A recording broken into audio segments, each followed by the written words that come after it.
Human beings, from our earliest beginnings, have searched for solutions to basic problems. Building homes, measuring space, keeping track of seasons, and counting objects.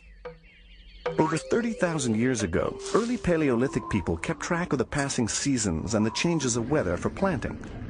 To represent the passing of time, they carved tally marks on cave walls or slashed tallies on bones, wood, or stone. Each tally stood for one. But this system was awkward when it came to large amounts, so symbols were eventually created that stood for groups of objects. Sumerian clay stones have been found that date to the 4th millennium BC. A small clay cone was used for 1, a clay ball was used for 10, and a large cone stood for 60. Written records from around 3300 BC show that Babylonians inscribed amounts on clay tablets with a reed. They used a nail shape for ones and a V on its side for tens, combining these symbols to write other numbers. For example, Babylonians wrote the number 19 as. The ancient Egyptians used objects from their everyday life as symbols. A rod stood for 1, a cattle hobble was 10, a coiled rope was 100, a lotus flower was 1,000, and so on. The number 19 was a cattle hobble and 9 rods. The early Romans created a number system that we still see today. Along with other symbols, they used an X for 10 and an I for 1. By the Middle Ages, Romans were putting the I to the right of the X for 11 and to the left for 9. So they wrote 19 as XIX. All these creative number systems show groups of objects as well as individual objects.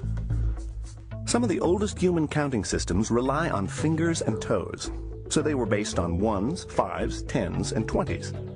The Zulu word for 6 means to take the thumb of the right hand, meaning that all the fingers on the left hand had been added up and the other thumb was needed. Other systems evolved from commerce. The Yoruba in Nigeria used cowrie shells as currency and developed an amazingly complex number system. It was based on 20s and on the operations of multiplication, subtraction, and addition.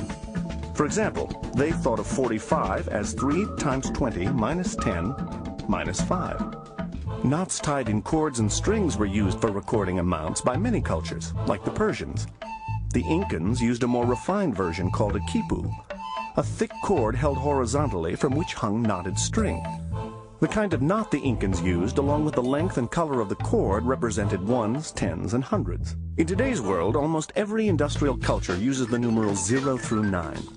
But these symbols weren't invented until the 3rd century BC in India, and it took another 800 years for the idea of 0 with place value to be constructed. This big idea dramatically changed the face of mathematics. We humans have always shared with one another. When early cultures shared their food and water or wanted to divide their land in ways that were fair and equal, fractions gradually emerged as symbols for these fair share situations. The ancient Egyptians used unit fractions. Fractions where the numerator is 1, like 1/2, 1/3, and 1/5, and would add and halve these fractions. If they wanted to divide 3 loaves of bread equally among 5 family members, they'd first divide the first and second loaves into thirds. Then they'd divide the third loaf into fifths. Finally, they'd take the remaining 1/3 from the second loaf and divide that into 5 pieces. They wrote this as 1/3, 1/5, 1/15. Today, we would represent this sharing with the fraction 3/5. 3/5 of a loaf for each person, or 3 loaves divided by 5 people. The Sumerians and early Babylonians invented a number system of fractions based on 60 that we still use 4,000 years later. Our days have 60-minute hours and 60-second minutes, and our circles encompass 360 degrees.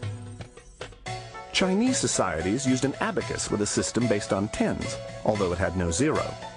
An early form of decimal fractions came from the abacus. For example, 3/5 would be 6 out of 10 on an abacus. The Chinese lovingly named the numerator the sun and the denominator the mother. It wasn't until the 12th century that common fractions with the bar notation that we use today were invented.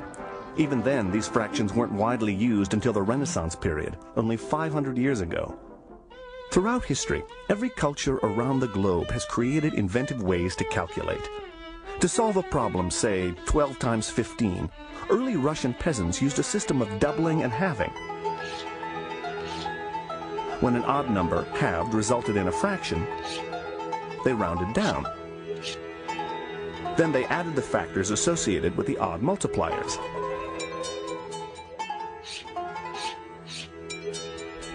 Ancient Egyptians relied on a doubling procedure until they produced enough groups. Then they added these groups to find the answer.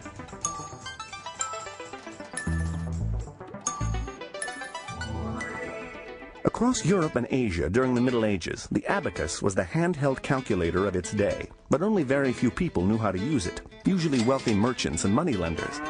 By simply moving beads that each had place value, an abacus was a highly efficient way to compute. Then, the great Arab mathematician Al-Khwarizmi introduced the Hindu-Arabic numerals 0 through 9 into North America and Europe and created new procedures for computation. These algorithms could be written onto paper. Over the centuries, learning the algorithms became the hallmark of an education, as students were taught to compute long columns of figures, borrow and carry, and do long division efficiently and reliably. They could now keep records of these procedures and check results. Today, complex calculations are done with a handheld calculator. This means students need the ability to check the reasonableness of the answer and to have a rich repertoire of mental math strategies to do that. Most simpler computations, like 12 times 15, can be solved mentally using a variety of strategies.